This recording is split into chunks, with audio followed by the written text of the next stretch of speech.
Στην εποχή των social, όταν ενημερώνεσαι για μια τραγωδία που δεν την βιώνει δίπλα σου, παραμένει τραγωδία μόνο για μερικά δευτερόλεπτα. Είτε είναι φωτιά, δυστύχημα, πόλεμο. Μετά ο μέσος χρήστη, όχι εσύ, μπαίνει στο feed και από εκεί αναλαμβάνουν οι αλγόριθμοι. Στο γραφείο ακόμα σκάει μια είδηση και όλοι, αντί να το συζητήσουμε, μπαίνουν στα social να δουν τις αντιδράσεις και να συζητήσουμε όλοι μαζί τις αντιδράσεις. Οπότε οι τραγωδίες είναι πια κάτι σαν reaction video. Θα έχει παρατηρήσει πως η σειρά αντίδραση σε τέτοιου είδους γεγονότα έχει ένα συγκεκριμένο μοτίβο. Πρώτο ο θεατής ανήκει σε μια ομάδα. Μετά παίρνει στάση σύμφωνα με την ομάδα. Μετά επιτίθεται στην αντίπαλη ομάδα και αν του μείνει κουράγιο μετά από πάρα πολύ καιρό και το θυμάται ακόμα, ίσως σκεφτεί τι έγινε. Γυμνό το συμβάν, τότε πλέον χωρίς αφήγημα. Στο μεταξύ, ανάμεσα στις ανταλλαγές σχολείων, θα έχει δει και κάμποσες διαφημίσεις, θα έχει πάρει και κάμια θήκη κινητού με ψιψιψίνια και κοκόψόψαρα.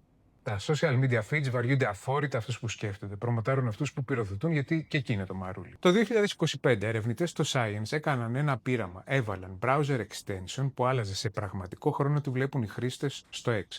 Αφού ένα LLM αξιολογούσε το sentiment. Μείωσαν τα post με μίσος για την αντίπαλη παράταξη. Το πείραμα έγινε στη ΣΥΠΑ. Αποτέλεσμα, η πόλωση έπεσε και μάλιστα η σύγκριση στο πείραμα ήταν με την αλλαγή που έχει συμβεί στην πόλωση στη ΣΥΠΑ μέσα σε 3 χρόνια.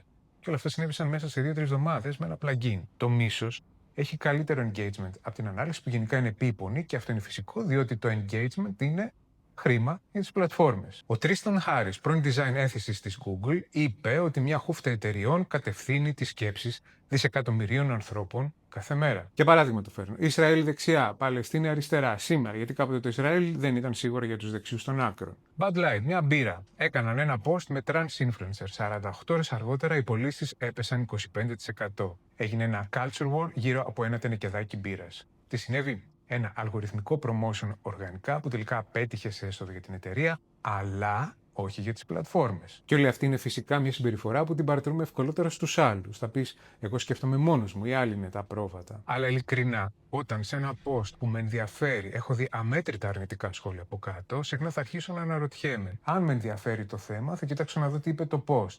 Και αν τα σχόλια είναι μποτάκια ή στοχευμένη επίθεση για ακύρωση και επαναπλαισίωση ενός αφηγήματος που δεν εξυπηρετεί. Στα σχόλια οι πιο σίγουροι, οι πιο δυνατοί, οι πιο βέβαιοι, δηλαδή ο Ντάνινγκ και ο Κρούγκερ, εμφανίζονται πρώτοι κάτω από ένα post. Ο αλγόριθμος το ξέρει αυτό το όνομα πολύ καλά και το εκμεταλλεύεται.